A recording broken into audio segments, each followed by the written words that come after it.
So you have a situation where things have to change, but you need to be sure that the change that you need can land successfully and not only be sustainable, but also springboard the organization into other changes that may be necessary. We are living in a fast-changing world, and if we are able to reduce levels of uncertainty and risk, even by just a little, it makes a huge difference to the success of our change efforts. In 1993, Hammer and Shumpy declared that change has become both pervasive and persistent. It is normality. Then, in 2008, McKinsey's Global Survey of Organizational Transformation concluded that organizations need to change constantly. And again in 2015, McKinsey's Global Survey concluded that to stay competitive, organizations would need continuous experimentation and bigger changes faster. And then came COVID-19 and the confirmation that the magnitude, speed, impact, and especially unpredictability of change are greater than ever before. So organizations really need to get ready and good at change. But what is the reality? A plethora of research since the 1980s has looked at the failure rate of change or transformation projects. This includes research from academics as well-established organizations such as A.T. Kearney, Bain & Co., Deloitte, and McKinsey. And what they have found consistently is, in the 1980s, it was found that between 40% and 90% of technology transformation programs failed.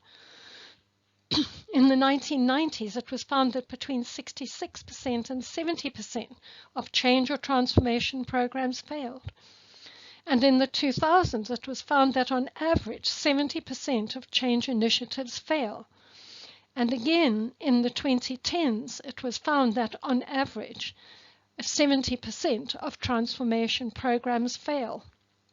And that was all before COVID-19. This doesn't mean the programs failed completely, but they failed to achieve the anticipated results, partly or completely, in the planned time frame and at the projected cost. What is interesting is this is happening, seemingly, despite the availability of new and improved change models and advice on how to manage change. And that's exactly where and how OrgCMF and its associated indices, OMI, the Organization Maturity Index, DMI, Digital Maturity Index, and TMI, Team Maturity Index, can assist. Thank you for your interest in OrgCMF.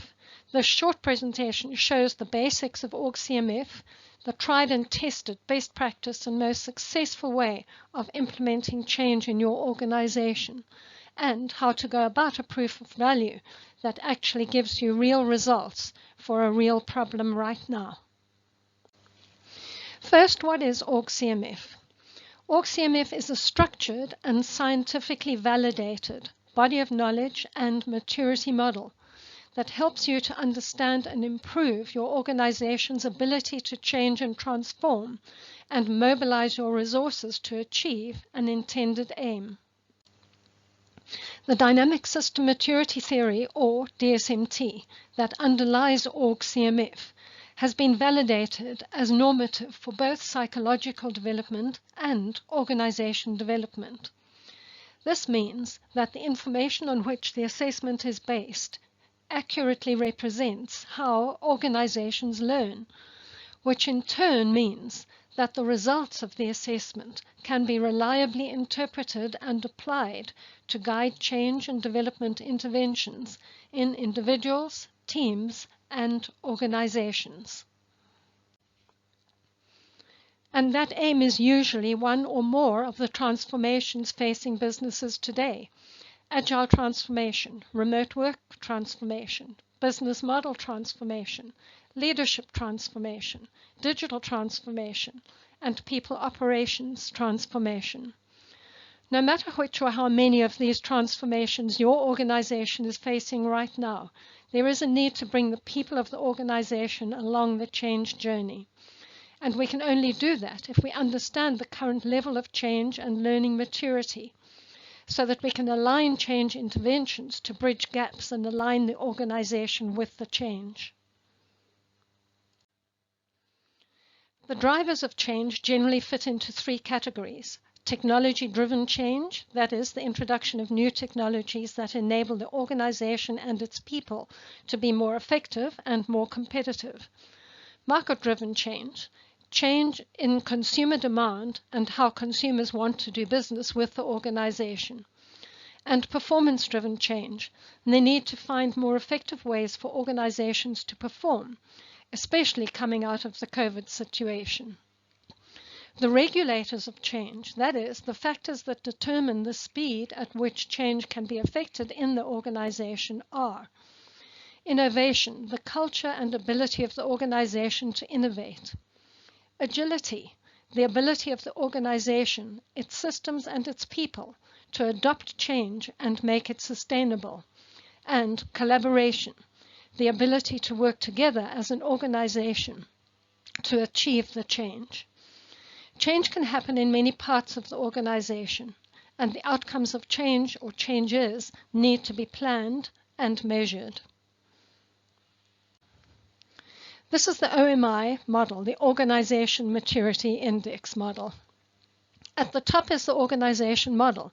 The organization can be a whole organization, a division, department, or even a section or a team. The organization model is made up of 15 dynamics, which are the capability forces that influence and define the functioning level of the organization. They are organizational subsystems that define organizational performance and its ability to adapt. Dynamics are made up of constructs. These are the building blocks that determine how and what maturity level the dynamic functions. There are 15 dynamics and 87 constructs that make up the model. Each has a definition for the different levels of maturity. And please remember, this has all been scientifically validated. It's not just something created on a whim or some proprietary product. This is the DMI, or Digital Maturity Index model. At the top is the organizational model, and the organization again can be the whole organization, a division or department, or even a section or a team. The DMI organization model is made up of 6 dynamics, which are the capability forces that influence and define the functioning level of the organization. There are organizational subsystems that define organization performance and its ability to adapt. Dynamics are made up of constructs, and these are the building blocks that determine how and at what maturity level the organization functions. There are 6 dynamics and 36 constructs that make up the DMI model. Each construct and dynamic has a definition for each of the levels of maturity. And this is the TMI, or Team Maturity Index model. Again, at the top is the organization model, which can be the whole organization, a team or department, or a section and a team. The TMI organization model is made up of 3 dynamics, which are the capability forces that influence and define the functioning level of the organization. They are organizational subsystems that define organization performance and its ability to adapt. Dynamics are made up of constructs. These are the building blocks that determine how and at what maturity level the organization functions. There are 3 dynamics and 18 constructs that make up the TMI model. Each dynamic and construct has a definition for each of the levels of maturity. And a quick reminder, it has all been scientifically validated. Because OrgCMF relates to human systems, maturity means the functioning level, which is also the learning level of the organization. Maturity determines how well the organization can mobilize its resources to achieve change objectives, how well the organization is able to learn and adopt change. Functioning reflects the nature of the assessed practices and outcomes measured. And learning reflects the ability to take on board new or changed concepts, ideas, knowledge, or skills, and apply them to achieving the specific aim. In dynamic system maturity theory, 15 levels of maturity were identified. These have been condensed into 7 levels for OrgCMF. These levels are, starting from the bottom, crash. The organization is failing or on a downward spiral. Stakeholders are complacent at best, and available assets are being consumed with little or no return. Critical.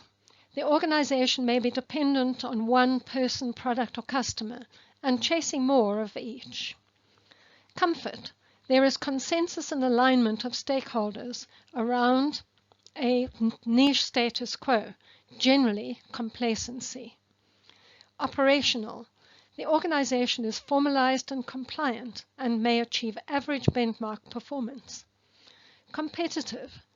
Adaptive systems and culture leads to maintenance of competitiveness and market position. Competitive advantage. Innovation, agile systems lead to above average internal and external performance, and the highest level is leadership. The organization is seen as an innovative and high-performing growth engine in multiple domains. The bottom levels are the disintegrative levels. If the organization or any of its dynamics are at these levels, it is unlikely that the change initiative will achieve traction or become sustainable, even with good change management protocols in place. The top levels are the integrative levels. For change initiatives to be successful and sustainable, the organization and its dynamics need to be at these levels, and good change management protocols need to be deployed. There are a number of choices of types of assessment to conduct.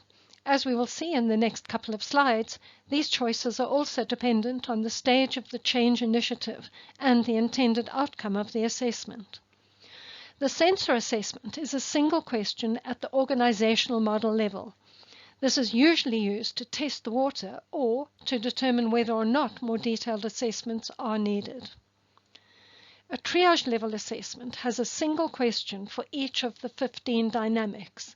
It is a high-level assessment and is generally used as either a guide on where to focus a more comprehensive assessment or as a measure of progress rather than for diagnostic purposes. The triage level maturity assessment helps managers and transformation management to select priorities for improvement, initiate any immediate or quick fix changes required and where appropriate. The Capability Maturity Assessment Report provides specific guidance for each assessed dynamic based on its measured maturity level. The Diagnostic Level Assessment has a single question for each of the 87 constructs. This allows for deeper understanding of each core dynamic maturity level by drilling down to its constructs. The Diagnostic Level Assessment helps managers and transformation management specialists to identify the right specific actions to take to improve the target maturity level. The Maturity Assessment Report provides specific guidance for each assessed construct based on its measured maturity level. Best practice use of the assessment shows that, at the start of any change initiative, it's best for a diagnostic assessment to be conducted, as this will identify core areas of weakness from a change perspective and provide guidance as to how these can be improved to bring them to the required level of maturity. Then, periodically during the change initiative, triage assessments are used to determine whether or not the project is on track, and if not, where and how to get back on track to complete the project successfully. At the end of the project, a diagnostic assessment is used to determine whether or not the required maturity level was achieved and to identify areas for improvement going forward. Each assessment has an assessment cycle or cadence, as shown in this image. The cycle starts with the identification of a challenge or problem, or the business outcome of a planned change or transformation initiative. There is then a process to understand the challenge or problem in depth and the different cause and effects of the different aspects of the problem. This may include an initial triage assessment. Based on this information, the initial, generally diagnostic assessment is set up. This includes determining which dynamics and constructs are to be assessed and the relative weight of the dynamic or construct for the assessment as a whole. The people who will be asked to complete the assessment are then selected. This selection is critical and needs to be based on the planned outcome of the assessment. We would always seek to have a well-rounded assessment and to get as broad a perspective as possible to avoid any skew in the results. The selected people are sent a link to be able to complete the assessment and a time frame in which to complete it. Once all the respondents have completed the assessment report is produced. At this stage, it may be necessary to get more detailed input from some of the respondents, particularly any outlier responses, and questions for which more detailed responses are required to gain the most information possible from the assessment. This takes the form of an interview or focus group with the different respondents selected. It may also be decided to extend the number of respondents if the report did not present sufficient information. The cycle ends with a detailed report on the findings of the report and the interviews or focus groups, as well as recommendations for improving the change agility in dynamics and constructs examined in the assessment. The difference between a proof of concept and a proof of value lies in the decisions that will be made at the end. A proof of concept is about the decision regarding whether or not a product works and produces the outputs that the organization is looking for. A proof of value is about the decision regarding whether or not the output produces a value expected by the organization. Regarding OrgCMF, we know that the product works. It has been scientifically validated and used for a number of years. What we look for is what value the output of OrgCMF or its indices provide in terms of information, and the ability to use that information to make informed decisions that lead to improved organizational performance. The process starts with the identification of key data and assumptions, and based on these an assessment is developed. People identified that will be able to provide the best value input to the process. The survey is conducted and the results analyzed to identify specific problem areas or opportunities so that interventions can be developed that mitigate risks and exploit opportunities that add value to the organization. The benefits of the proof of value are: it enables the client to evaluate the results to ensure that they get valid, actionable information. It tests assumptions in a real-life situation. It helps define purpose, goal, scope, and feasibility of the key areas and assumptions being tested, and it's a theoretical demonstration that the solution is achievable. We use agile and lean change management methodologies. The proof of value is generally evidence derived from an experiment or pilot project that demonstrates that the capability maturity assessment is feasible and provides information useful to the success of the project. A proof of value is a small exercise to test a problem area or assumption. The main purpose of the proof of value is to demonstrate and understand the functionality and process, and to verify the value that can be achieved. The proof of value starts with an expression of interest from a client. A problem or opportunity that can be reduced to a small area or team is identified, and an assessment is set up based on the problem to be analyzed. The proof of value is limited to a maximum of 15 questions. Respondents are selected based on specific criteria to provide a broad base of responses to maximize the information gained. The proof of value is limited to a maximum of 5 respondents. In a proof of value, one of the respondents will be interviewed to provide a more detailed information, and the results of the assessment are then presented to the client, giving full information from the system report as well as input from the interviewed respondent. If the client would like a hard copy of the report, a small charge may be levied. And this is the proof of value sprint. It is generally conducted over a 2-week period, including the actual assessment. Starting with the sprint planning, and the aim of this session is to understand the goal, desired outcomes, who will be involved, and what information might be needed to ensure a successful outcome. Preparation work.